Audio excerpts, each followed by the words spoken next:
Sí, luego ya también ya nadie quiere viajar en metro, ¿no? Ya está cabrón después de todo lo que pasó, lo que ha pasado.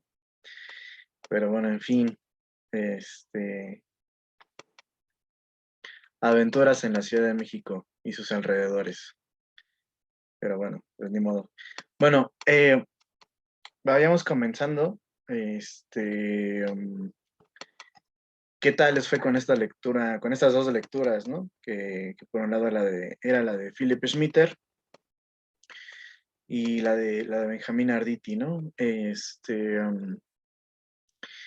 Yo digo que estas lecturas ya son para adultos, en el sentido de que ya es para politólogos maduros este tipo de lecturas, porque bueno, a mí me parece que ya lo que nos permiten ver ese tipo de lecturas, o lo que nos permiten entender es que la política entendida simplemente como elecciones, como partidos políticos, como pues todas estas cuestiones, como sistema político, en cuanto a si es parlamentario, si es no sé qué, si es aquello, me parece que va quedando un poco, no olvidado, no relegado, porque sigue teniendo una importancia fundamental, pero ya no podemos reducir la política simplemente a esos ámbitos, ¿no?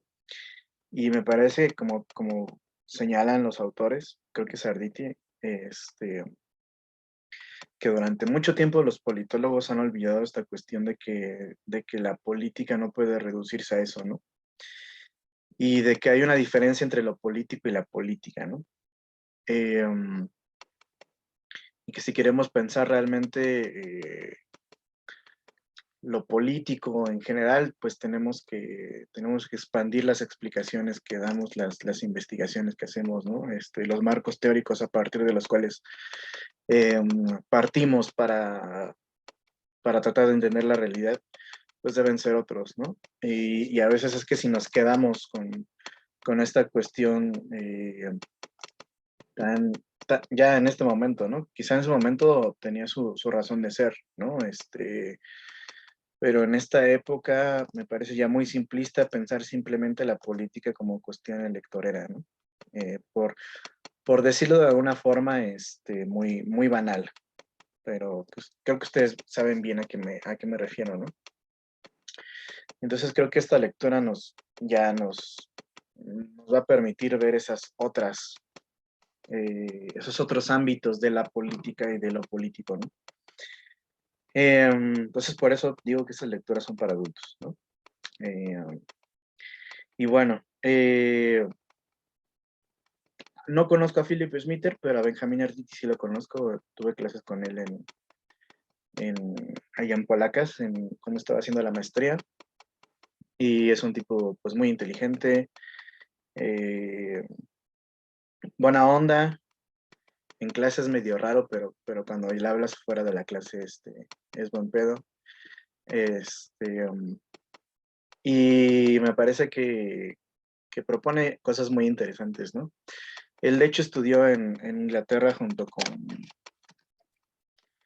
bueno, fue alumno de Ernesto Laclau, para quien conozca a Ernesto Laclau, toda esta cuestión del populismo que él postula y todo este rollo, pues él fue alumno de Ernesto Laclau, aunque me parece que desde mi punto de vista personal, creo que tiene una visión muy, muy restrictiva sobre los planteamientos teóricos de Laclau. Creo que Laclau era mucho más amplio, es mucho más amplio que la forma en la que lo interpreta Benjamín, ¿no? Pero pero bueno, es un tipo bastante cool, Benjamín Arditi. Eh, por ahí tiene Facebook, si lo quieren seguir en Facebook, o rollos así, ¿no? Y tiene muchas lecturas. De hecho, tiene una página bueno, donde comparte algunos artículos suyos, precisamente sobre esta idea del postliberalismo, ¿no? Que ha desarrollado pues ya largamente. Entonces, bueno, pues platíquenme ustedes cómo les fue con estas dos lecturas, qué les pareció, qué reflexiones traen a su mente, este, si les hizo cambiar de parecer sobre algunas cuestiones, eh, si realmente piensan que abre el panorama sobre lo que es la política y lo político, ¿no? Entonces, bueno, a ver, el compañero Roberto Durán, por favor. Yo de las dos lecturas, así, justamente esto que estás diciendo de la distinción entre lo político y la política. En términos generales, podemos decir que lo político es más grande que la política, siempre la desborda. Ya ahí en la lectura, digamos que nos pone dos perspectivas, la de Smith, por un lado, y del otro la que encabezó Lefort, pero pues, después se le une Zizek. También podemos meter ahí a Foucault y a Laclau y a todos ellos, ¿no? Los del pensamiento postfundacionalista. Ahí decía que Smith, para él, lo político nace de esta dicotomía que hay entre amigo y enemigo. Su trabajo teórico no le importaba tanto en sí la forma concreta en la que se adoptara esta dicotomía, en el sentido de estamos hablando de un Estado contra otro, partido contra otro, grupos entre sí, sino más bien que existe esto y que esta es la fuerza subyacente de lo político. Ya la política va a ser la forma concreta en la que se expresa esta dicotomía.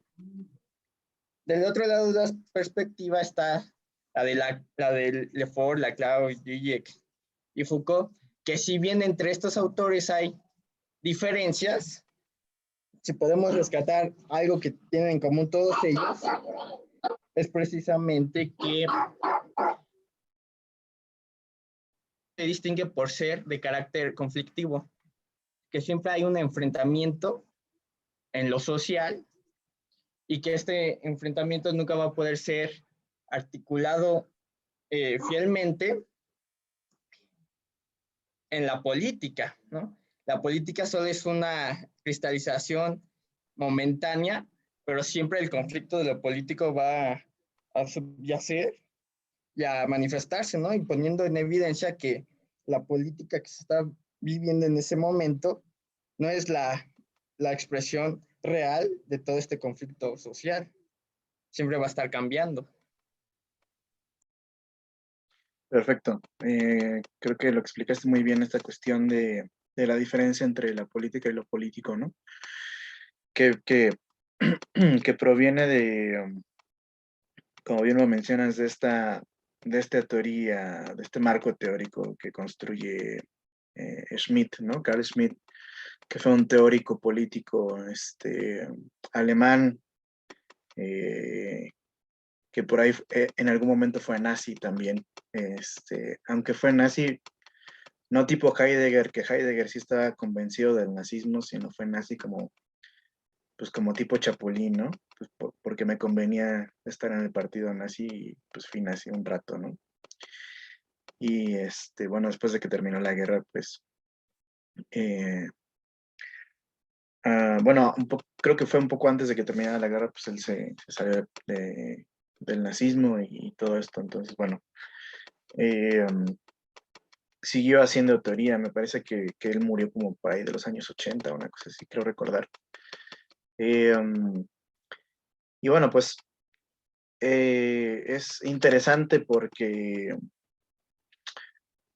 plantea precisamente esta cuestión, ¿no? O sea, la cuestión de lo político es la cuestión que tiene que ver con esta disputa entre lo que nosotros vamos a conocer como amigo y enemigo. No amigo y enemigo en un sentido individual particular, sino amigo-enemigo en un sentido colectivo, ¿no? Sí, lo político se manifiesta en todo lugar en donde una colectividad identifica a otra como su enemigo, como su amigo, ¿no? Y en ese sentido, cualquier disputa que tenga como corazón o que tenga como núcleo esta cuestión, puede ser una manifestación de lo político, ¿no? En ese sentido, cualquiera que, por ejemplo, que provenga del ámbito religioso, que provenga del ámbito étnico, que provenga del ámbito lingüístico, que provenga de distintos ámbitos, puede convertirse en un asunto político, ¿no? Por ejemplo, si yo, no sé, desde mi particularidad, no sé, a mí me cae mal pues, la gente que tiene chinos, ¿no? Siempre los he odiado desde que soy niño, ¿no? Entonces, digo que los que tienen chinos son mis enemigos, ¿no?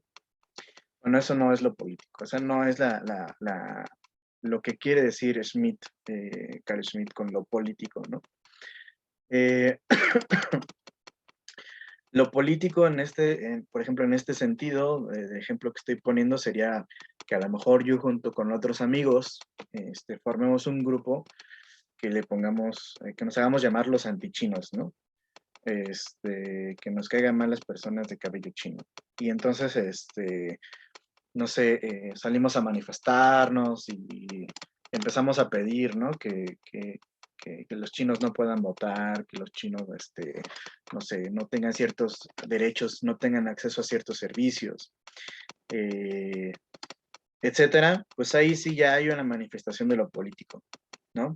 En cuanto ya se convierte en una cuestión colectiva, ya hay una manifestación de lo político. Entonces, eso tiene que quedar bien claro, ¿no? Para que no caigamos en el error de pensar de que amigo enemigo se refiere a que a ese güey me cae mal. Aquí ya entra lo político, ¿no? No, para nada. Eh, entonces, bueno, Philip Schmitter para mí, es un autor central para cualquier politólogo. Eh, Aunque bueno, cuando yo estudié la carrera, nunca leí a Philip Schmitter. No hubo un profesor que me diera a Philip Schmitter. Lo tuve que leer ya hasta mucho después, por mi cuenta. Pero a mí me parece central si nosotros queremos salir de este panorama estructuralista de la política, que precisamente entiende la política solamente como una manifestación electoral, ¿no? Enmarcada dentro de los sistemas políticos liberales, ¿no? Que bueno, que ya estamos viendo que no es lo único que se puede manifestar como lo político, ¿no? Sí, compañero Ortega, adelante, por favor. Bueno, una de las partes que a mí más me gustó fue en la de Arditi y es pues algo de lo que hemos venido hablando estas últimas clases, ¿no? Sobre cómo, pues a pesar de que las nociones de Estado nacional ya son muy antiguas y lo mismo la noción de democracia pues es desde los griegos, la democracia liberal y la democracia partidista pues es un fenómeno relativamente nuevo, ¿no? O sea, sobre todo en el mundo occidental, después de la Segunda Guerra Mundial, eh, pues comenzó a hacer auge y a ser concebido como el mejor sistema o el mejor modelo político de gobierno. Entonces, eh, pues una de las partes que toca es que cómo justamente estos principios y estos límites de la democracia liberal pues limitaron a que únicamente las cuestiones que estaban dentro de este espectro, es decir, los partidos políticos, eran quienes realmente tenían oportunidades de entrar al sistema, ¿no? Y entonces lo político y el juego de lo político se convirtió prácticamente en una disputa únicamente electoral, más allá de cualquier otra cuestión que pudiera ser diferente o que pudiera cambiar al mismo sistema. Y entonces, pues, ¿cómo concibe, no? Que incluso ya, pues, lo más, digamos, lo mejor para entrar a este régimen de partidos, pues era justamente eso, ¿no? O sea, buscar hacer tu propio partido y buscar empezar tú a ganar los votos de alguna u otra forma, ¿no? Entonces, pues me gusta mucho cómo representa pues para mí es una crisis, ¿no? Porque también habla de la identificación, ¿no? Cómo los partidos políticos normalmente son únicamente nociones que están representadas bajo una eh, cuestión de territorio, ¿no? O sea, fuera de un territorio, ya ese partido político no significa nada, ¿no? Entonces, cómo justamente, pues este tipo de cosas que a veces creemos que están dentro de los partidos políticos, que es la representación ideológica, ¿no? Sobre todo en este país, pues qué tanto un partido político puede representarte ideológicamente, ¿no? Y qué tanto un partido más bien está hecho para representar causas ideológicas, ¿no? Entonces, pues bueno, esa parte me pareció muy interesante y como, como te digo, creo que es algo que tú también estabas tratando de ejemplificar las clases pasadas, entonces pues sí le puse especial atención. Ok, muchas gracias, compañero. Pues sí, es que es precisamente esta idea de que todo lo que se haga dentro del marco de lo político necesariamente tiene que pasar por lo electoral, ¿no? Como una idea, pues, digamos, bastante simplista de la realidad actual, ¿no? Eh, Todavía, bueno, pues si ustedes ven en Facebook, hay un montón de mensajes, ¿no?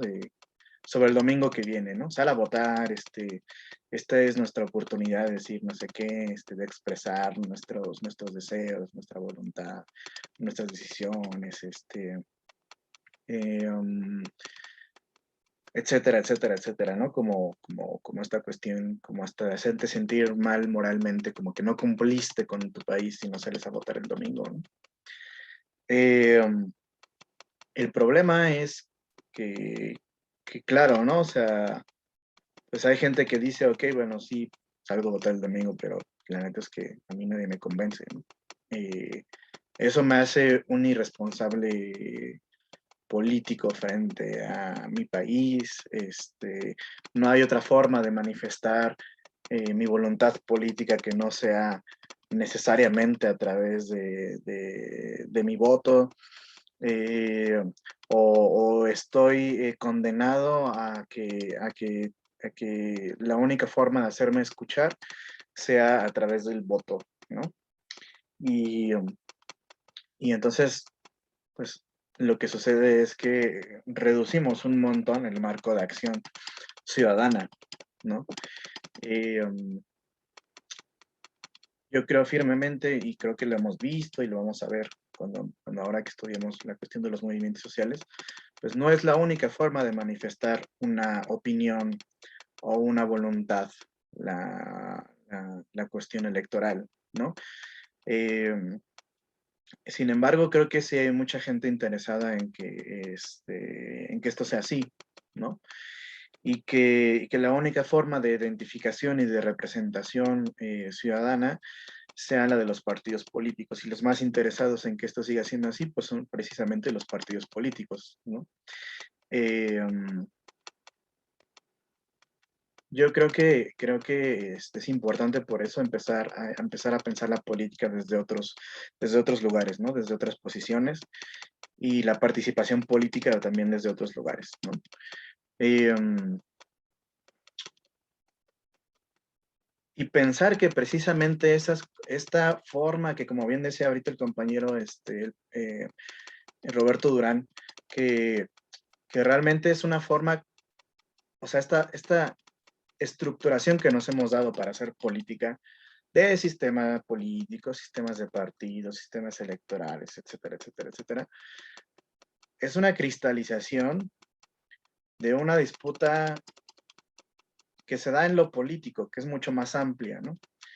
Es una cristalización de esa realidad, de ese conflicto, cristalización en el sentido de que es una especie de tensión estable, por decirlo de una forma, ¿no? Porque todo conflicto es una tensión, pero esta forma de estructurar la forma de hacer política lo hace más o menos estable, que es precisamente toda la discusión que hemos tenido desde que empezamos a retomar las lecturas de Giovanni Sartori y luego de Leonardo Valdés, la cuestión de la estabilidad, porque son bastante conscientes de que lo político implica conflicto y que implica esta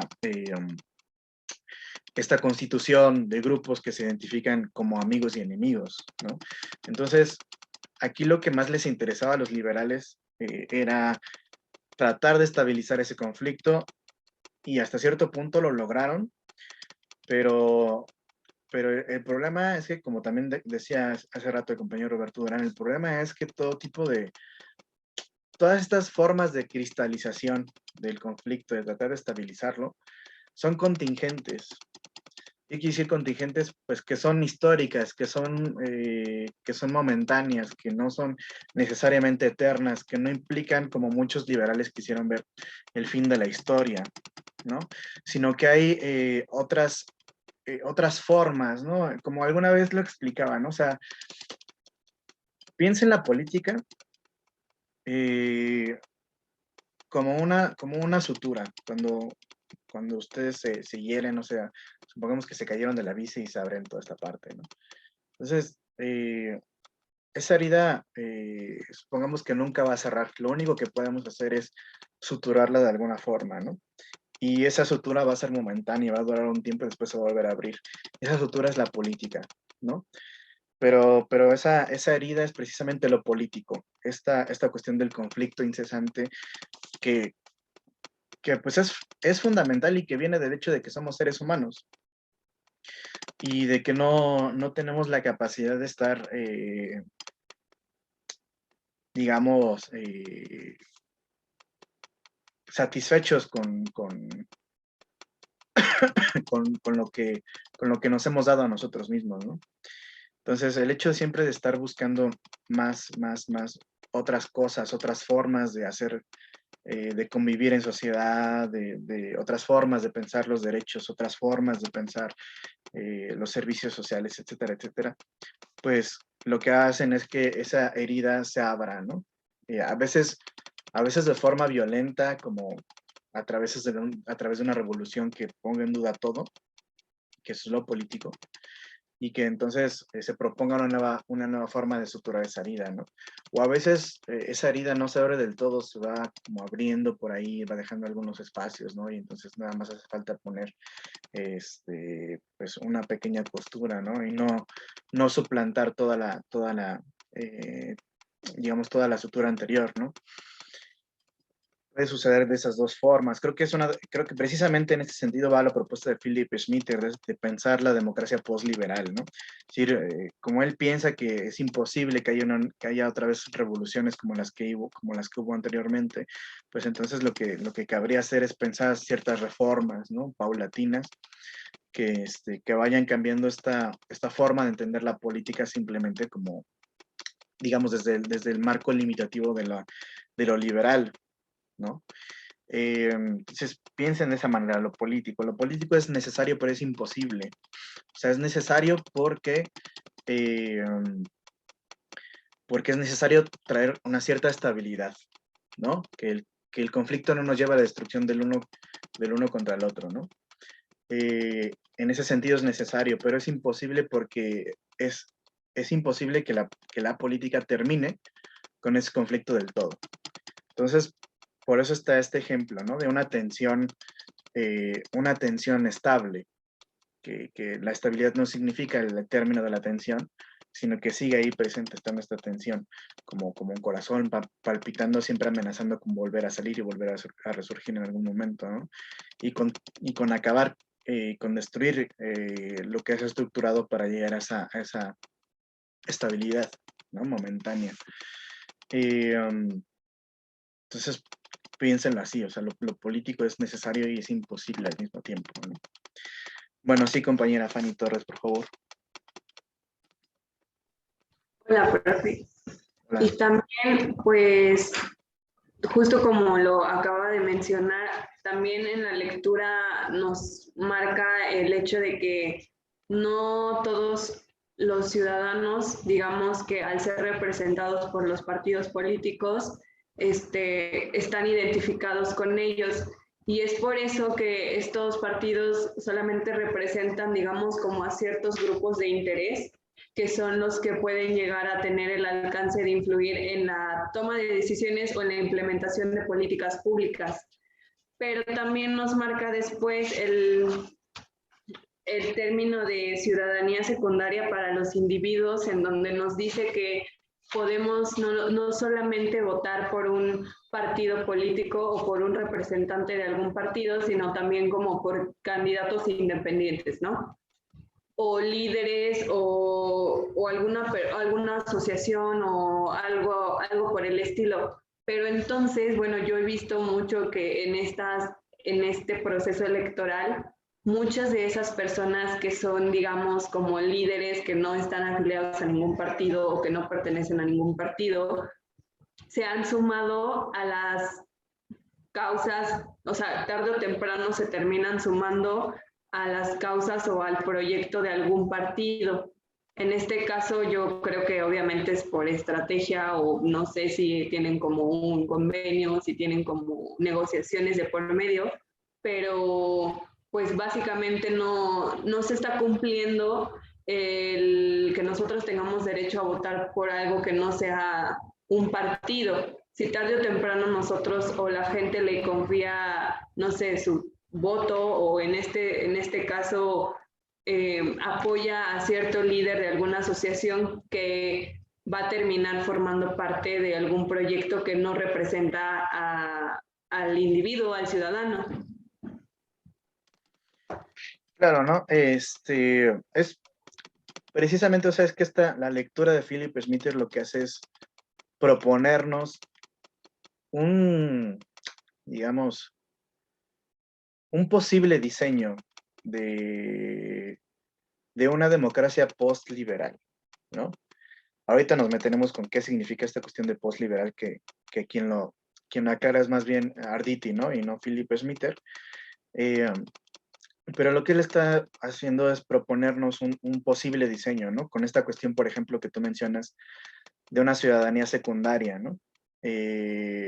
O de poder elegir también a nuestros representantes y que nuestros representantes no necesariamente, digamos, provengan de una circunscripción territorial, ¿no? Sino que más bien los elijamos a partir de otros, digamos, de otras delimitaciones que no necesariamente son las territoriales, ¿no? Por ejemplo, por ahí Philip Schmitter decía, bueno, también lo que podría haber es que eligiéramos a nuestros representantes a partir de una circunscripción virtual, dice él, ¿no? Virtual no se refiere a que elijamos así como a través de Zoom y entonces elijamos a nuestros representantes, ¿no? Sino virtual se refiere a que no sea una representación territorial en un sentido estricto, sino una representación quizá, por ejemplo, de intereses, ¿no? Por ejemplo, por poner un ejemplo, supongamos que yo soy una persona súper interesada en la cuestión de la protección de la vida de los animales, ¿no? Entonces, pues realmente no encuentro ningún partido con el cual yo me identifique a partir de estos intereses particulares que yo tengo, ¿no? Y bueno, ya sabemos que el Partido Verde, pues es como lo que propone es matar gente y cosas así, ¿no? Pero cosas verdes, pues muchas cosas no propone, ¿no? Pero yo no me identifico con ningún partido, entonces lo que conformo es una representación virtual. Me empiezo a juntar con otras personas que tienen estos mismos intereses de proteger a los animales, y entonces entre todos conformamos una especie de organización civil, de movimiento, etcétera, del que puede surgir a lo mejor una representación. Entonces, ya no vamos a elegir en el sentido de que, bueno, a ver aquí, en esta circunscripción territorial, ¿quién me va a representar? No, es a partir de estos intereses particulares que yo tengo, elijo a tal persona para que represente esos intereses. No de acuerdo a un territorio, sino de acuerdo a esos intereses. ¿Vale? Por ejemplo, no sé, que alguno de ustedes, no sé, esté defendiendo los intereses de todos los pueblos indígenas mexicanos, ¿no? De los que habitan en México. Y entonces se conforma un grupo, se conforma un movimiento en torno a estas ideas, en torno a estos intereses, del que puede salir una representación virtual, ¿no? Y que puede también, de acuerdo a la propuesta de Philip Schmitter, formar parte de una de las cámaras, ¿no?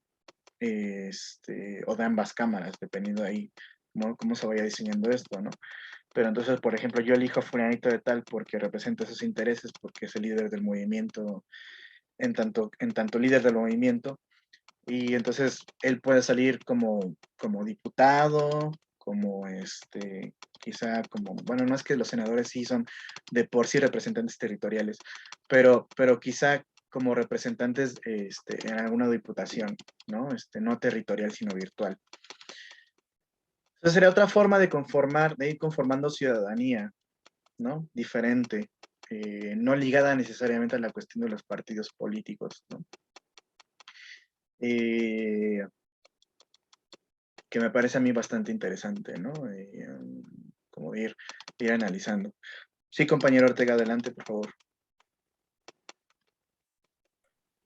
Oye, no, pero eso no sería un tanto peligroso, o sea, yo creo que también tendría que haber una deliberación de, por ejemplo, qué intereses sí se pueden defender y qué intereses no se pueden defender, ¿no? Porque, pues, no sé, yo siento que aquí quizás no, pero imagínate que se haga en Estados Unidos y no, pues el poder blanco quiere defender los intereses de la raza blanca, ¿no? Y este, quizás ya se puede tornar en cuestiones un tanto segregacionistas, entonces pues digo, si los animalistas pueden y si un grupo de gente puede, ¿por qué no podrían también ese tipo de personas como querer ser representados, ¿no? Y querer que su voz sea escuchada.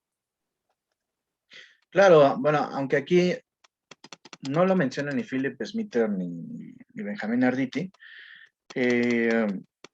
pero me parece que cuando ellos están hablando de estas cuestiones, siempre lo hacen dentro del marco, o sea, por eso es postliberalismo, ¿no? Siempre lo hacen dentro del marco de los derechos ya ganados en las democracias liberales, ¿no? Y ello incluye, obviamente, pues los derechos humanos. Eh, no se trata de borrar todo y empecemos de nuevo, sino de dentro del marco de los derechos que ya nosotros hemos ganado en el ámbito de la democracia representativa liberal, eh, ir tratando de, pues, de arreglar ciertos problemas, ¿no? Que son los que ya hemos platicado en las otras, a partir de las otras lecturas que hemos tenido, ¿no? Por ejemplo, también está la cuestión esta que menciona, bueno, tanto Philip Schmitter como Benjamín Arditi, ¿no? La cuestión de que la política pensada desde el liberalismo se encierra en la cuestión del Estado-Nación, ¿no? Y es incapaz de hacer propuestas que salgan de este marco, ¿no? Y precisamente una de las propuestas que hace Philip Schmitter, por ejemplo, es esta cuestión de que estos países que compartan una frontera puedan intercambiar representantes entre sí, ¿no? Porque si comparten frontera, seguramente es que van a compartir ciertos intereses comerciales, ciertos intereses incluso lingüísticos, étnicos, etcétera, etcétera, en los que convendría que los dos tengan una influencia entre sí, ¿no? Entonces, por ejemplo, lo que propone Philip Schmitter es como, pues yo te mando a unos representantes que al principio solo tengan voz, pero que en algún momento también puedan tener voto, y tú me mandas también los tuyos, un cierto número de representantes tuyos para que también puedan tener voz y luego voto en la, digamos, en las cámaras de representación de cada uno de los países, ¿no? Esa es una forma de superar esta cuestión del Estado Nacional, como a entender la política simplemente como esto, ¿no? O sea, ustedes fíjense en su propio, esto tiene implicaciones incluso en la forma en la que se conforman las carreras y las licenciaturas. ¿Cómo está pensada nuestra carrera? ¿Cómo está conformada, digamos, el plan de las materias que nosotros estudiamos a lo largo de la carrera? Todo está súper centralizado en la cuestión del Estado-Nación. Y yo siempre he estado peleado con esa visión. Si nosotros queremos entender la política en su visión más abarcadora, no podemos quedarnos simplemente con una visión estatal o estatista, por decirlo de una forma, ¿no? Sino que tenemos que ampliar nuestra visión. Creo que una de las pocas materias precisamente que nos permiten hacer eso, pues es sistemas políticos comparados. Pero de ahí en fuera, no recuerdo otra materia que nos permitiera tener una visión más amplia de la política, ¿no? Y es también una de las cuestiones que habla Benjamín Arditi, ¿no? Es una de estas migraciones que él menciona. O sea, en este nuevo archipiélago post-liberal que él trata de explicar, está por un lado una isla que nosotros podríamos llamar la isla de la sociedad civil, ¿no? Desde la cual se manifiestan ONGs, movimientos sociales, etcétera, etcétera, etcétera, etcétera, ¿no? Que es como una manifestación que podríamos decir que viene desde abajo, ¿no? Pero también dice que hay otra manifestación en este archipiélago post-liberal que viene desde el exterior, que es toda esta influencia que tiene lo exterior en la política nacional, ¿no? Si no, pregúntenle a AMLO, cuando ahora le hemos tenido que hacer como los turcos le hacen con la Unión Europea, ¿no? Que los turcos funcionan como la policía fronteriza de la Unión Europea. Y entonces todas esas personas que provienen de otros países que quieren emigrar a la Unión Europea no pueden hacerlo porque ya los turcos los detienen, ¿no? Digamos, es una ampliación de la frontera europea, por decirlo de una forma. Pues ahora nosotros también funcionamos como policía fronteriza de los Estados Unidos, ¿no? Con toda esta cuestión de las caravanas migrantes, la forma en la que la Guardia Nacional fue ahí a detenerlos, ¿no? En algún momento durante este sexenio, ¿no? Y pues claro que lo externo también tiene una implicación y obviamente que en lo externo pues hay un montón de factores que van a tener una influencia importante, pueden ser económicos, sociales, étnicos, religiosos, etcétera, etcétera, etcétera, etcétera, ¿no? Entonces, me parece que cerrarnos a la cuestión nacional es quedarnos muchos en cuanto a nuestros estudios politológicos, ¿no? Y esta es una cosa que les dije a sus compañeros de RI, ¿no? Y creo que ustedes también deben saber. La carrera de Relaciones Internacionales no existe, por ejemplo, en Europa no existe. Creo que existe en una universidad en Francia y ya. Pero la carrera de Relaciones Internacionales en el marco europeo está pensada para hacer una subdisciplina de la ciencia política, ¿no? Como tal. Es una forma, digamos, de especialización, ¿no? Así como te puedes especializar en partidos políticos, en, no sé, tantas cosas como politólogo, pues también te puedes especializar en lo que son relaciones internacionales, ¿no? Y creo que esta forma esta visión es mucho más amplia porque entonces lo que te permite como, digamos, como universidad europea es pensar la carrera de ciencias políticas, también incluyendo esta cuestión de las relaciones internacionales, ¿no? Por ahí te pueden meter una materia que sea relaciones internacionales dentro de la carrera de ciencias políticas. Y creo que eso debería ser. Entonces, a mí no me cuadra esta forma de ir pensando la ciencia política y las relaciones internacionales como dos cuestiones separadas. No lo entiendo del todo, ¿no? Entonces, me parece que quedamos muchos así. Y creo que sería una cosa que se debería cuestionar y que se debería discutir en los planes de estudios, ¿no? De la carrera. Aunque ahora los nuevos planes de estudio, el nuevo plan de estudio que salió, creo que en 2019, de las dos carreras, pues lo que hizo fue lo contrario, fue dividirnos todavía más. O sea, nos quitaron el tronco común que compartíamos con RI y ahora sí ya vamos a ir solitos por la vida, ¿no? Sin compartir nada con los compañeros de relaciones internacionales, lo cual me parece bastante triste, ¿no? Limita nuestra visión. Pero bueno, serían algunas de estas ideas, ¿no? Que precisamente plantearían estos dos autores, ¿no? ¿Alguien más se quiere hacer alguna otra reflexión, alguna otra participación con respecto a la lectura?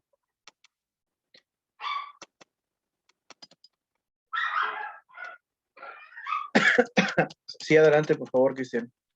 A mí me surgió una duda, Nam, cuando decía que simplemente nos quedamos con la perspectiva que está tomando el el Estado liberal, se moriría la política. O sea, entiendo esta idea de que finalmente, pues lo explica muy bien, hay cosas más allá del sistema de partidos y de las circunscripciones electorales y la votación y todo eso. Pero finalmente, como decía la compañera Fanny, pues esto es lo que predomina, a mi parecer, no, aquí en México. Y entonces, de eso se deriva una pregunta en el sentido de que si hay otros países, o no sé, si en el Oriente ya se está transitando más hacia lo que propone esta idea del posliberalismo. Es que ya está, creo que no hay que entender necesariamente, aunque es la propuesta de Philip Schmitter, no hay que entender este tránsito hacia el postliberalismo como el pase hacia la institucionalización de nuevos entes, que den paso a otras formas diferentes de participación política. Precisamente la idea de la diferencia entre lo político y la política es de que lo institucional no puede contener lo político.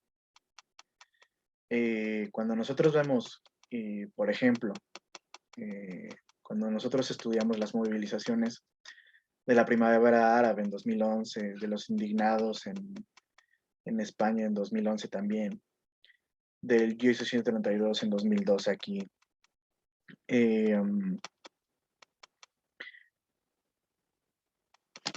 la influencia que han tenido ciertas organizaciones civiles en la política, la influencia, por ejemplo, también de los lobbies, que no es una cuestión institucionalizada, pero sabemos que hay intereses empresariales que hacen lobbying, ¿no? Que es esta cuestión de querer influir en los políticos, ¿no?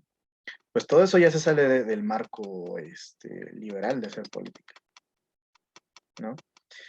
Entonces ya el postliberalismo ya está ahí, no es que vaya a llegar, es precisamente esta idea de la que habla Benjamín Arditi, es devenir otro, ¿no? Que ya está haciendo y que va a traer, quizá como propone Philip Schmitter, nuevas formas de institucionalización, pero no necesariamente.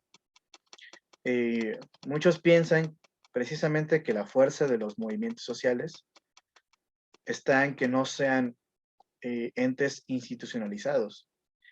Incluso yo dudo que se pueda institucionalizar a los movimientos sociales en cuanto a tal. Que por ejemplo fue una de las ideas de la 4T ahora, ¿no? Que se creían al principio del sexenio que podían decretar cuando la gente saliera a manifestarse y cuando no, ¿no? Como si los movimientos sociales se decretaran, ¿no? Y no, esto no es así, ¿no? Me acuerdo una lectura que tenía con sus compañeros de la Facultad de Ciencias Políticas, que era sobre el pensamiento político de Kant. Y Kant percibía, digamos, ya de antemano desde su época una cuestión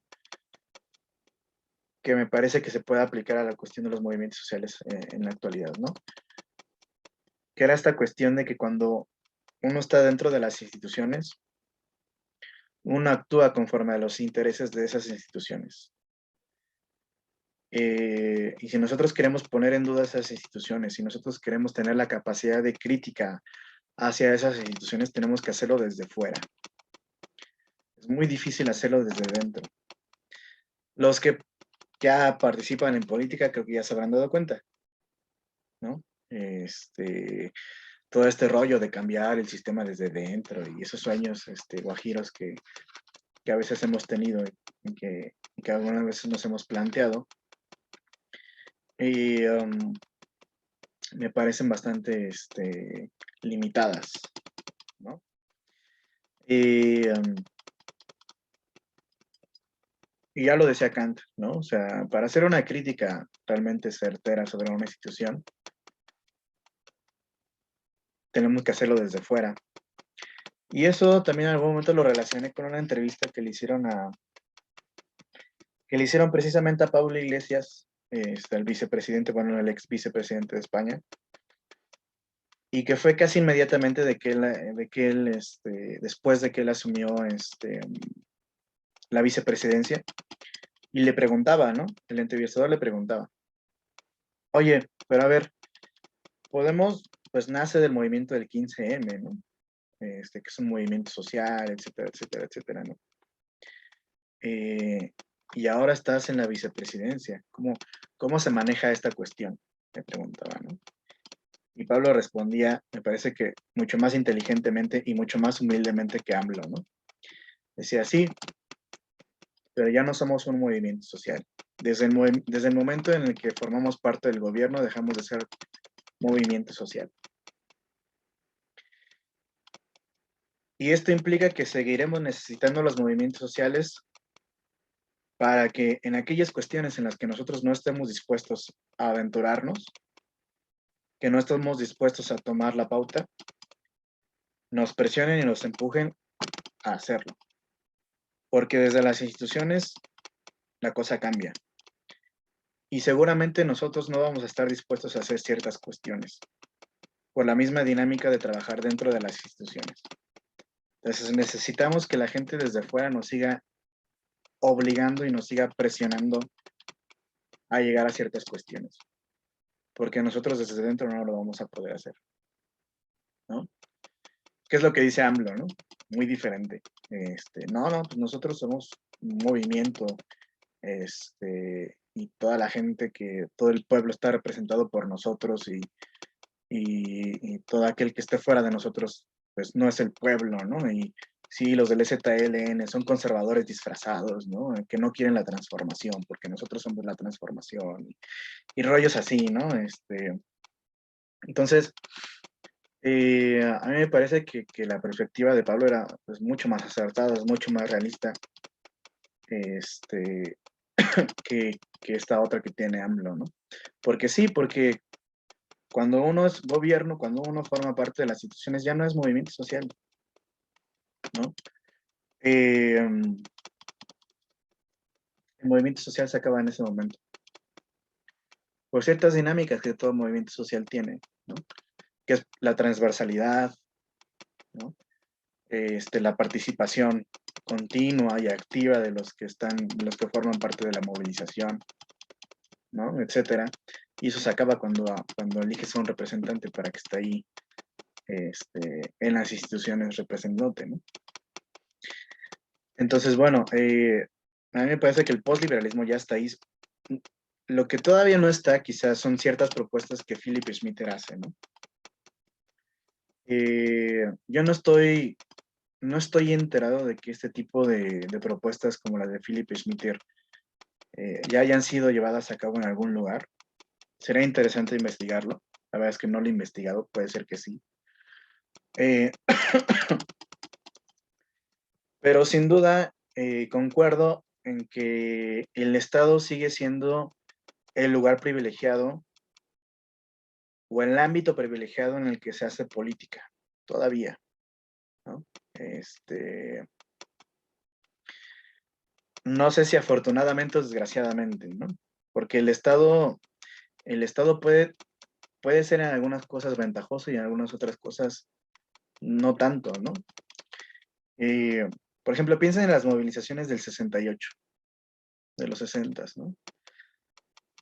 Que eran antiautoritarias, que era lo que pedían, menos Estado, ¿no? Queremos menos Estado, que no nos estén vigilando todo lo que hacemos, ¿no? Hacia los jóvenes, que no nos digan todo lo que tenemos que pensar, hacer y decir, ¿no? Sino que haya una cierta libertad para poder pensar y para poder expresarse, ¿no? Bueno, pues, ¿qué pasó? Después de los 70s, 80s, pues, hubo una reducción del Estado, ¿no? a tal punto que quedamos desprotegidos, ¿no? Y que se nos entregó a la vorágine del mercado, ¿no? Y se entendieron muchas cosas que se entendían como derechos, se empezaron a entender como bienes de mercado, ¿no? No, pues sí, la educación, que antes el Estado te lo aseguraba como un derecho, o la salud, o otras cosas, otros servicios, pues se entregaron al mercado y ahora ya no eran un derecho, sino un bien de consumo. Entonces, si tenías para consumirlos, pues qué chido, y si no, pues de modo te chingaste, ¿no? Eso trajo la reducción del Estado, ¿no? O sea, por una parte, me parece que esos movimientos de 68 abogaban por una cuestión muy real, que no había una libertad de expresión, y por eso querían que se redujera el Estado. Luego se reduce el Estado con estos otros ámbitos, ¿no? Y ahora lo que plantean estos nuevos movimientos sociales que surgen a partir de 2011, un poco antes de 2000 incluso desde el 94, muchos dicen que el primer movimiento social de la era postmoderna pues fue el movimiento del EZLN, ¿no? Y después vinieron otros movimientos altermundistas, pero inspirados sobre todo en el movimiento del EZLN, ¿no? Pues, ¿qué era lo que pedían? Pues más Estado, empezaron a pedir más Estado, ¿no? O sea, ya nos desprotegiste, nos dejaste abandonados, no queremos tanto mercado, queremos más Estado. Entonces, el Estado entraña un montón de cosas ahí oscuras y claras, luminosas y pantanosas al mismo tiempo, que lo que cabe ahí es pues hacer una discusión bastante profunda de qué Estado es el que queremos, ¿no? ¿En qué queremos que intervenga el Estado y en qué otras cosas no queremos que intervenga el Estado? ¿Cuál deberían ser los límites del ámbito del Estado? Que me parece precisamente que estas dos lecturas lo que hacen es proponernos un marco de discusión para ir viendo otras oportunidades y otras posibilidades, ¿no? En realidad lo que hace Philip Schmitter y que nos dice, ¿no? Incluso en la lectura yo únicamente lo que estoy haciendo es proponer una discusión, ¿no? No les digo que estos tengan que ser forzosamente los nuevos términos del Estado postliberal o más bien de la democracia postliberal, ¿no? Sino más bien es una propuesta para discutir, ¿no? Quizá me digan, no, pues esto no rifa por esto y esto y esto, o esto sí, esto conviene más bien matizarlo de cierta forma, ¿no? Pero bueno, eso en realidad son más la lectura de Philip Schmitter, ¿no? Sí, compañero Martínez, por favor. ¿Qué tal, profe? Pues ya se, pues ya desarrolló mucho el tema, pero pues igual sí yo quería mencionar que ese comentario de que usted mencionaba que, pues no, que ya no eran un movimiento social, sino pues ya pertenecían al gobierno, pues sí es muy cierto de que un movimiento social se puede decir que es institucionalizado o pues ya de plano absorbido por el gobierno. Pues me gustaría citar el ejemplo de las autodefensas de Michoacán. Pues no considero que haya sido como tal un movimiento social. Bueno, en parte sí, en parte no. Pues, o sea, sí fue un verdadero movimiento que tuvo gran fuerza. O sea, lograron erradicar una gran parte pues, del narcotráfico que se encontraba en ese momento ahí mismo en Michoacán y pues por autoorganización, ¿no? O sea, lo que el gobierno, la policía, los militares no habían logrado en mucho tiempo, pues estas autodefensas lo lograron en cuestión de muy poco tiempo en comparación a pues todos estos organismos. Pero pues también ya una vez que pues el gobierno ya también reconoció que pues eran un verdadero movimiento y pues etcétera, etcétera, y lo que hicieron fue pues institucionalizarlas, que es cuando ya pues pasan a ser también parte de la policía, pues sí, ya la misma gente de los poblados, de los municipios empezó a decir que si empezaron con un propósito noble y están logrando cosas que era defender y pues erradicar el narcotráfico, pues ya una vez que comenzaron a ser los mismos policías y todo eso, pues simplemente sus objetivos se desviaron y comenzaron a hacer lo que pues todos conocemos de la policía, pues extorsionadores, pues aceptaban sobornos y pues ya, ahí murió mucho de la gran parte de las autodefensas del doctor Mireles. Y pues también lo podemos ver en el documental de Netflix, no me acuerdo cómo se llama, pues que al final él termina encarcelado simplemente por alegada posesión de armas ilegales y también en un momento tratan de desacreditarlo por cómo se expresa, no me acuerdo si con su sobrina, y pues su como segundo al mando es el que termina deshaciendo todo el movimiento. Y pues ya, entonces considero que ese comentario es muy acertado, profesor. Gracias, es un muy buen ejemplo porque creo que precisamente esta cuestión de las autodefensas lo que hace es salirse del marco de la democracia liberal representativa estatal nacional, ¿no? Y porque entienden estos participantes de este movimiento que el Estado no les da la protección necesaria, que no importa quién elijan en los partidos políticos, no los están representando, puesto que no están recibiendo esa representación de sus intereses. Y que fueron otras formas de organizarse políticamente, ¿no? Que no estaban en los marcos del propio liberalismo, ¿no? Aunque el Estado siempre va a tratar de volver a abarcarlos, ¿no? Como lo logró y como lo hizo, ¿no? Hay otro ejemplo, que es el ejemplo de Cherán, ¿no? En Michoacán también, que lo que hicieron ahí, ¿no? Fue correr a todos los partidos políticos y ahora se están autogobernando, ¿no? Que de cierta manera el Estado lo ha tolerado, ¿no? Dice, bueno, ok, está bien, háganlo así, ¿no? Por eso, cuando Benjamín Arditi define postliberalismo al final de su trabajo, él nos dice, postliberalismo no se refiere a que haya sido el fin del liberalismo, ¿no? Sino más bien que se refiere a que se han agregado otros elementos que hacen que la política, dice él, sea polifónica. ¿Qué se refiere con esto de polifónico? Pues que los sonidos provengan desde distintos lados, ¿no? En este sentido que las voces, que la forma de participación, de hacer política provenga desde distintos lugares, ¿no? Ya no solo aquellos lugares que están dentro del marco de la democracia liberal, sino de otros lugares, lo cual no quiere decir que el marco de la democracia liberal se haya destruido, se haya acabado, sino que ahora convive con otras formas de hacer política, ¿no?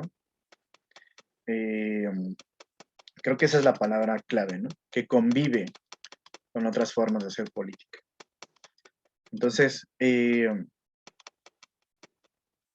me parece que esta lección de estos dos autores pues nos permiten precisamente ir observando, ¿no?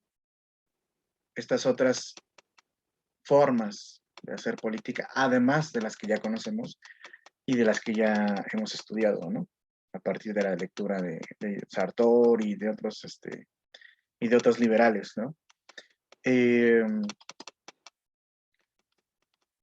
Pero no vamos a entender la política en su totalidad si no solamente nos quedamos con eso.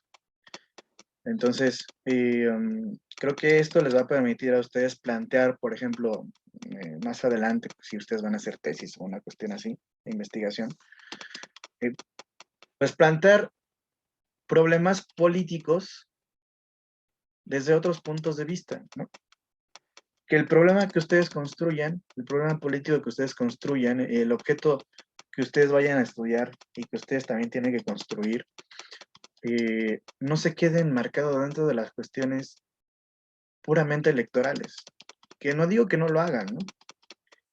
Pero que sepan que hay otras opciones, que hay otras cosas que estudiar en el marco de la ciencia política o de los estudios políticos, ¿no? Ese es sobre todo mi interés con estas lecturas. Y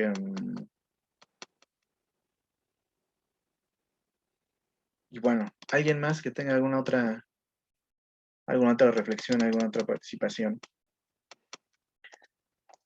¿Algún otro comentario?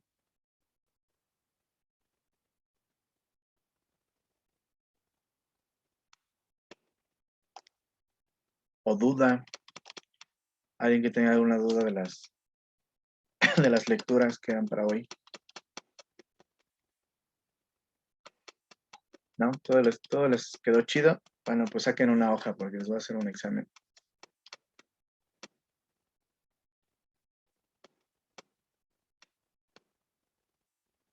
¿Qué?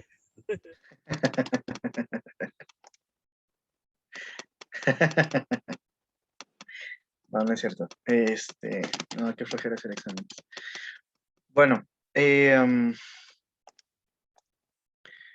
entonces, bueno, voy a hacer un breve repaso de la lectura de Philip Smither y de la de Benjamin Arditi, pues que sirva como pequeño resumen, ¿no? De ambas lecturas, ¿no? Bueno, a mí una de las cosas que me parecen claves de cómo empieza la lectura de Philip Smither es primero que lo que él nos quiere presentar son estas cuestiones que él llama corazonadas, ¿no? Por eso les digo que esta lectura es más bien una propuesta que no una investigación como tal, pero es una propuesta teórica bastante seria, ¿no? Por esta cuestión de las corazonadas, ¿no? De qué es lo que va a pasar con la democracia liberal, con los problemas que tiene, con las fisuras que padece, con toda esta cuestión de que los ciudadanos ya no se sienten representados por esas instituciones con características liberales, ¿no? Etcétera, etcétera, ¿no? Y una de las cuestiones que a mí me parecen centrales es cuando él señala esta cuestión del sentido común, de identificar democracia con democracia constitucional, representativa, individualista, voluntarista, privatista, dice él, ¿no? En un sentido liberal, ¿no? Porque muy bien señala él, ¿no? O sea, liberalismo y democracia no han ido de la mano, sino que su encuentro ha sido fortuito y ha sido hasta hace pocos años.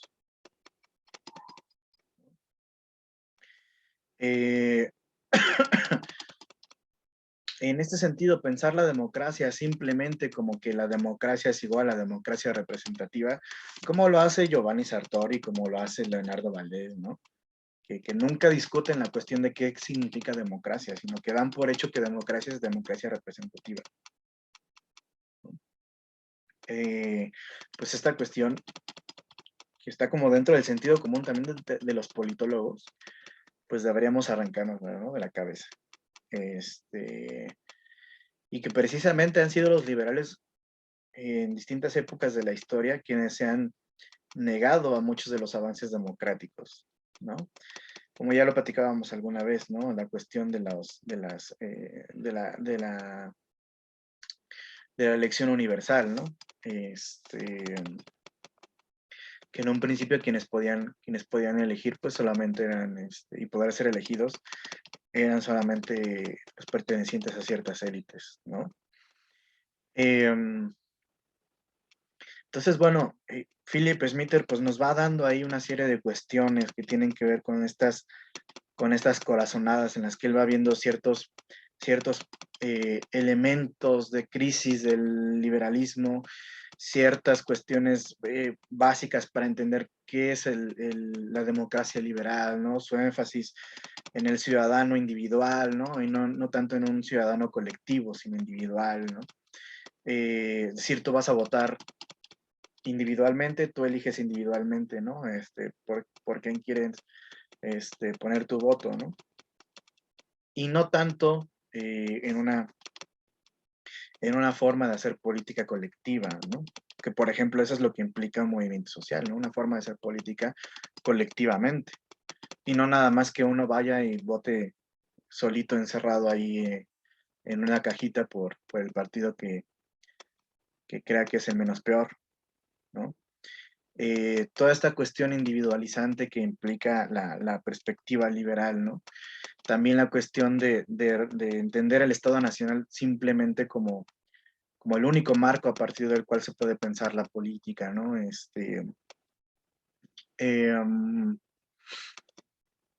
Y que entonces habría que pensar, ¿no? Otras formas de hacer política. Aunque a mí me parece que hay una parte de la lectura de Philip Smither donde Philip Smither como que me va cayendo muy bien y dice, sí, órale, qué chingón que estés pensando estas otras formas, ¿no? Y de repente le sale lo liberal, como que su inconsciente lo traiciona, ¿no? Y entonces empieza a decir, ok, pues yo voy a proponer acá, pues otras formas de pensar la democracia, pero es muy difícil que se nos quite el individualismo, ¿no? Es muy difícil que no pensemos racionalmente, que no hagamos un cálculo racional para obtener beneficios privados, etcétera, etcétera, etcétera, etcétera, etcétera, ¿no? Por ahí va dando una serie de puntos, ¿no? De que él dice que son los límites de una posible reforma de la democracia liberal, ¿no? Y ahí mi queja es, pues, es que qué tanto no son todas estas cuestiones que él menciona del individualismo, precisamente producto y no tanto consecuencia, sino que son producto perdón, no tanto causa, sino que son producto a partir de la visión de Philip Smither, precisamente pues de esta forma en la que nos hemos estructurado políticamente, ¿no? O sea, que tanto el individualismo que nosotros tenemos, pues no es producto precisamente del sistema político, económico, social en el que vivimos, ¿no? O sea, porque a mí lo que me parece es que él tiende otra vez, a naturalizar al ser humano como individualista, ¿no? Y ahí me parece que cae en estas Robinsonadas de las que hablaba Marx, ¿no? Este libro de Robinson Crusoe que por cierto lo tengo por acá. Si nunca han leído este librito, pues leanlo, ¿no? El de Robinson Crusoe, para que sepan de qué habla Marx cuando habla de Robinsonadas, ¿no? Bueno, este libro de Robinson Crusoe, de un tipo que se queda a vivir en una isla y se enfrenta individualmente a a todas las vicisitudes que le presenta este contexto nuevo en el que se desarrolla, pues son producto precisamente de esta visión que tiende a naturalizar al ser humano como si fuera individual, ¿no? Como si pudiera vivir individualmente y todo lo hace en competición con el otro, ¿no? Y que fueron novelas que se pusieron de moda en el siglo XIX, que entendían eso, ¿no? Que el ser humano naturalmente era individualista, ¿no? Entonces Marx denominaba este tipo de teorías robinsonadas, ¿no? Decía, no, pues es que, o sea, si tú quieres pensar el ser humano como en su estadio natural, pues es difícil pensarlo desde lo individual, ¿no? Para empezar, por ejemplo, desde el idioma, o sea, la lengua que nosotros hablamos, pues no la aprendimos a hablar naturalmente. Hizo falta una mamá, un papá, una familia que nos la enseñara, ¿no? Entonces, eso es solo un ejemplo, ¿no? De cómo esta visión que tiende a naturalizar al ser humano como individualista, quizá no es tan cierta, ¿no? Habría que ver hasta qué grado el ser humano es individualista y hasta qué grado es solidario y colectivo, ¿no? Pero me parece que esa es una de las cosas en las que Philip Smither por ahí como que cae en el error, ¿no? Pero bueno, y entonces, bueno, empieza a discutir esta cuestión de cómo vamos a entender entonces esta nueva forma de hacer política, ¿no? Y es cuando ahí nos presenta un esbozo de lo que podría llegar a ser, ¿no? Una democracia postliberal, ¿no? Entonces, él plantea que son 3 puntos o que son 3 elementos en los que se empezaría a diferenciar la democracia liberal de una democracia postliberal, ¿no? O 3 elementos en donde cabría hacer reformas para poder pasar de una democracia liberal a una democracia postliberal. En primer lugar, sería la cuestión de la ciudadanía. ¿Cómo entendemos la ciudadanía? ¿Cuáles son los criterios para entender la ciudadanía? En segundo lugar, ¿cuáles son o cuáles deberían ser los procesos de competencia y de cooperación entre los distintos representantes elegidos por la ciudadanía? ¿Y cuáles deberían ser las reglas a las que se tendrían que atener los gobernantes para tomar ciertas decisiones, ¿no? Y aquí es donde nos va a empezar a dar ciertos puntos de reforma que cabría hacer, ¿no? Esta cuestión, por ejemplo, de que ya mencionábamos hace rato con la compañera Fanny, ¿no? De otro tipo de ciudadanía, ¿no? Pero, por ejemplo, él también dice esta cuestión de por ejemplo, dar el derecho de cuasi ciudadanía, ¿no? A estas personas que no necesariamente nacieron en ese territorio, pero que ya llevan un tiempo viviendo en el territorio y que por tanto deberíamos darles un derecho de decisión política, ¿no? La cuestión de la ciudadanía secundaria que mencionábamos hace rato, ¿no? Permitir votar a los ciudadanos ya no solamente por representantes territoriales, sino por representantes de asociaciones, de grupos de interés, de movimientos sociales, etcétera, etcétera, ¿no? En ciertas circunscripciones que fueran, dice él, funcionales, ¿no? No territoriales. Sí, compañera Fanny, por favor. Ahorita que menciona esa parte de la lectura, también nos dice que, bueno, eso a mí me causó un poco de conflicto, el de la ciudadanía universal, donde nos dice que desde el nacimiento los niños pueden, o bueno, los bebés pueden votar, aunque este derecho sea ejercido por los padres. Y bueno, yo no creo que sea una buena opción esa, realmente. ¿Por qué? ¿Por qué?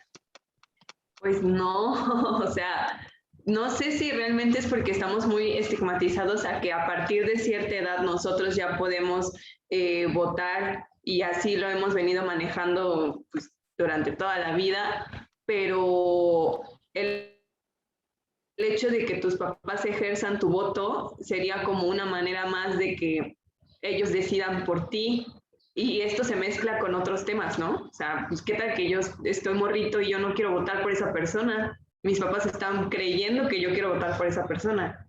Se están violando como algo así como, pues sí, tus derechos de decisión. Pero igual, digamos, si no tuvieran este derecho a voto, pues realmente quienes siguen decidiendo pues son los padres, ¿no?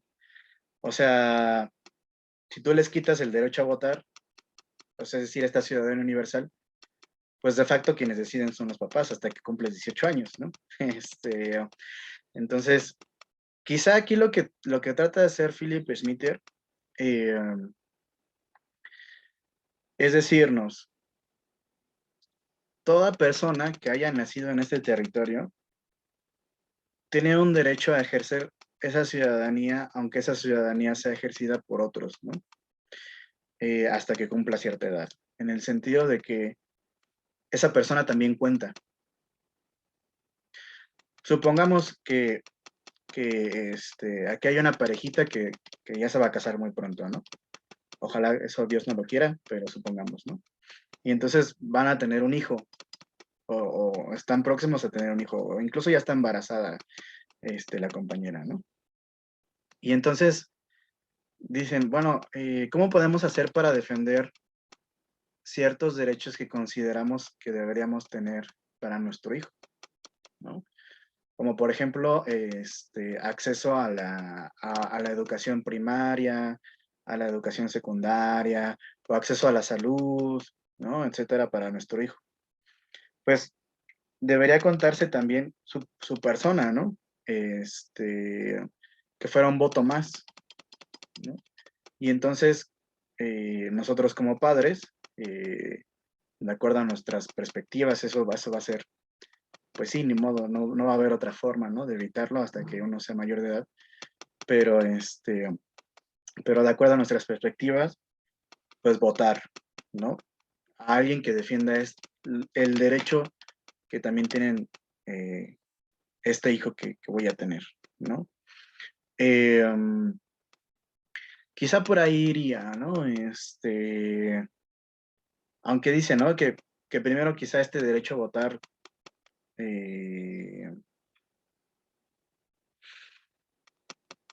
sea relegado a los padres, pero quizá, por ejemplo, también cabría que, por ejemplo, conforme vayan creciendo nuestros hijos, suponiendo que seamos unos padres más o menos conscientes y democráticos, le preguntemos, oye, ¿y tú qué piensas sobre la política? ¿Por quién votarías tú, no? O sea, porque pues tu voto está delegado a nosotros, pero pues queremos saber tu opinión, ¿no?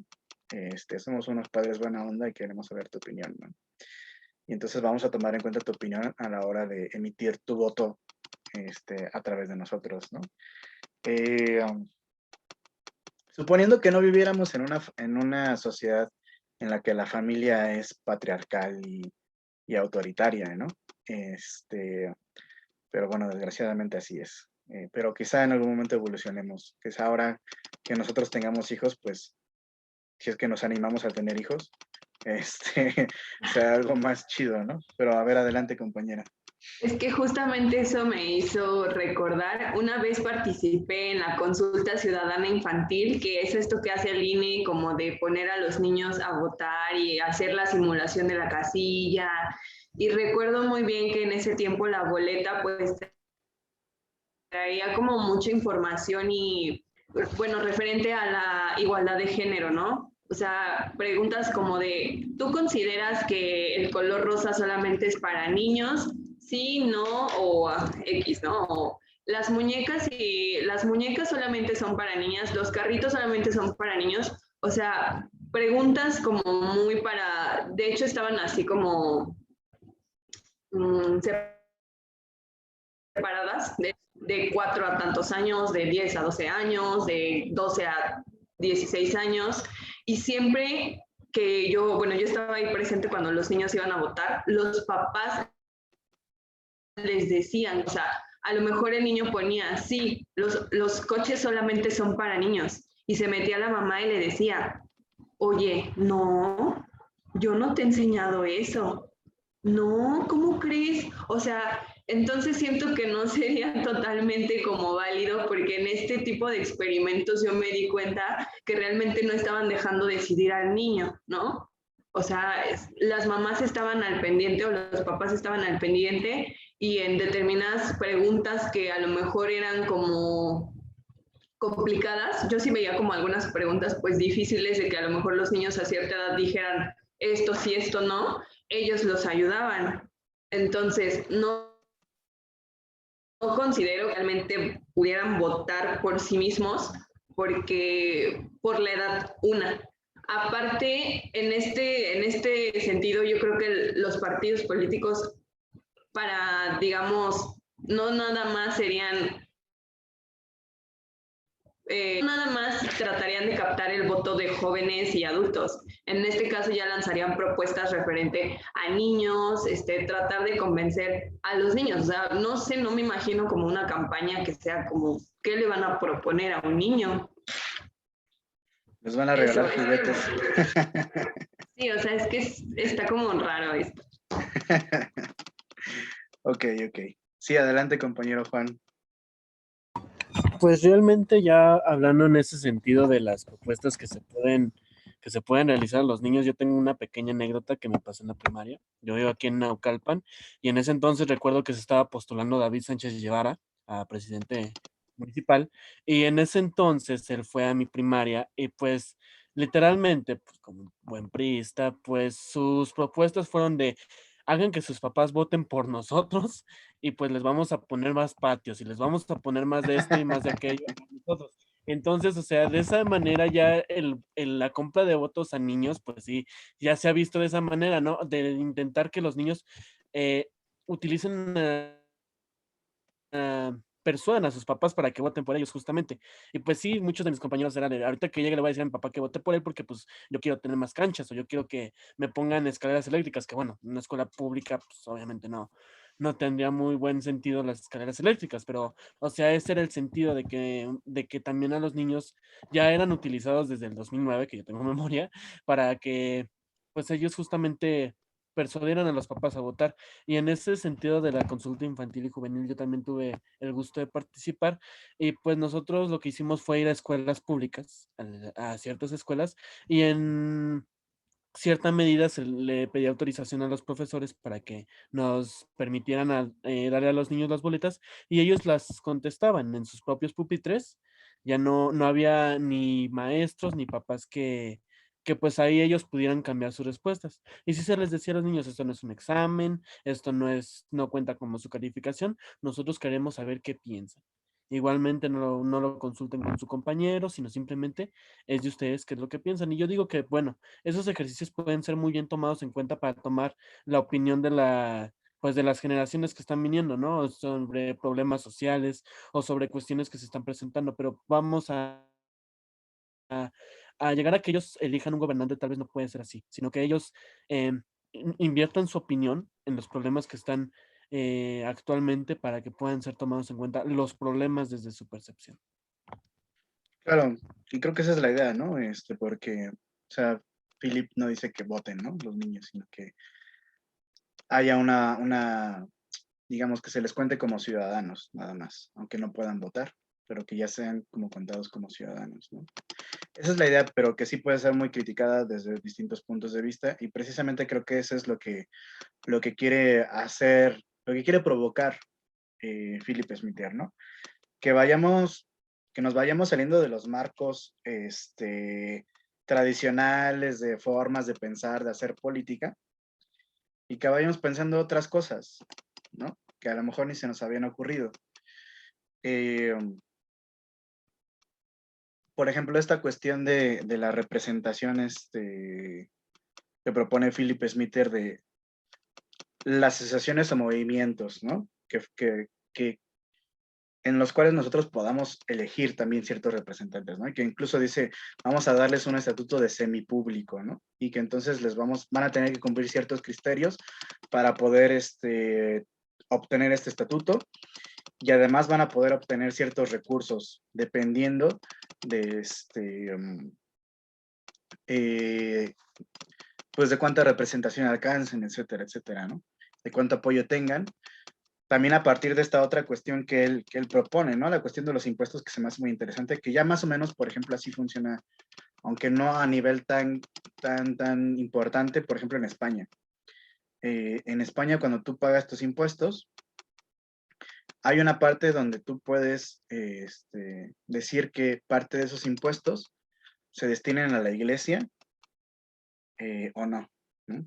Es una cosa muy rara porque lo metieron los del Partido Socialista por ahí de los años 80 o 90, creo, una cosa así. Y pues es que el problema en España es que sigue muy, muy, muy unida la cuestión, por ejemplo, de la religión con el Estado, ¿no? Hasta cierto punto. Eh, pero, por ejemplo, una forma de plantearlo diferente es que tú a la hora de pagar tus impuestos, a partir de esta idea que tiene Philip Smither, es que parte de esos impuestos tú emitas como una especie como de pagaré, ¿no? Y entonces ese pagaré lo asignes a asociaciones o a movimientos por los que tú estés interesado, o incluso a partidos, ¿no? Sería otra forma, digamos, de asignar recursos, que ya no sea como a ti te asigno recursos tantos recursos porque la última vez obtuviste tantos curules, que se acuerdan que era uno de los problemas que me parece que mencionábamos en la cuestión de que platicábamos de la lectura de Giovanni Sartori, ¿no? Que ciertos sistemas electorales, pues lo que hacían era fortalecer a los partidos más grandes en detrimento de los más pequeños, y una de esas formas, aunque creo que no lo menciona tal cual Giovanni Sartori, pero es el caso, por ejemplo, de España, que mientras tú más curules hayas alcanzado durante la elección anterior, más recursos se te destinan. más recursos públicos, ¿no? Entonces, esta propuesta de Philip Schmitt lo que trata de hacer es paliar este problema, ¿no? Independientemente de cuántos curules haya sacado la última vez un partido político, los recursos no se le vayan necesariamente porque haya sacado tantos más que todo el mundo, sino que la propia ciudadanía decida a quién se le van esos recursos a partir de estos pagares. Y si tal partido la cagó durante todo su sexenio, tal partido la cagó durante toda su gubernatura en tal estado, o su representación como diputado, etcétera, etcétera, etcétera, pues ya no se le asigne recursos porque la ciudadanía ya no quiere. Aunque la última vez haya ganado tantos curules, pues ya no. Ahora cambiamos de opinión, ¿no? Entonces, bueno, por ejemplo, ese tipo de ideas a mí me parece bastante interesante, como esta otra cuestión de las circunscripciones virtuales, ¿no? Que es parte de esta idea de que a los ciudadanos se les exija que se registren, dice Philip Schmitt, dice al menos a 3 causas o intereses que no sean territoriales, pero con los que se identifiquen, ¿no? Como lo que ya mencionábamos hace rato, ¿no? De la defensa de los animales, pero pueden ser otras muchas, ¿no? Y que entonces, pues a partir de estas circunscripciones, pues surjan también representantes de esas circunscripciones que formen parte de las cámaras bajas, ¿no? Por ejemplo, y que también tengan voz y voto. Entonces, bueno, son precisamente estas ideas las que tienen que hacernos ruido y es la idea de Philip Schmitt que nos hagan ruido, que digan, no, es que eso cómo lo vas a hacer, pues eso no se puede, o no mames, o sea, esto no lo había pensado, ¿no? Es precisamente la idea de Philip Schmitt, que nos salgamos de ese marco, ¿no? Que dejemos de pensar que lo natural es hacer así las cosas. Y que vayamos imaginando otras posibilidades, ¿no? Que lo natural en la política no existe, que todo es contingente. Volvemos por eso a esta cuestión de pensar la diferencia entre lo político y la política. Y que la política es contingente, es una forma de suturar la herida, pero es pasajera. Y se puede pensar cerrar la herida de otras formas, ¿no? Bueno, les propongo que hagamos el breve resumen de Benjamín Arditi la próxima clase y sigamos con la lectura que sigue, obviamente, y que la vayamos dejando hasta aquí hoy. Que la lectura que sigue me parece que es la tesis de Pablo Iglesias, sobre movimientos sociales, su tesis doctoral. Me parece que deja muy en claro las diferentes perspectivas teóricas que hay para abordar el tema de los movimientos sociales y para estudiar los movimientos sociales, ¿no? Entonces, bueno, no nos vamos a echar toda la tesis porque son como 600 páginas de su tesis. Nada más son como unas cuantas páginas, no me acuerdo exactamente cuántas les dejé. Pero bueno, me parece que es un muy buen resumen de las distintas perspectivas sobre los movimientos sociales. Entonces, bueno, si quieren le dejamos hasta aquí. Y bueno, no se olviden de poner su participación en el chat, su nombre de que participaron. Y bueno, sin más, si nadie más tiene alguna otra duda o alguna otra reflexión o alguna otra participación, pues vamos terminando ahí y nos vemos la próxima clase, el martes que viene, ¿va?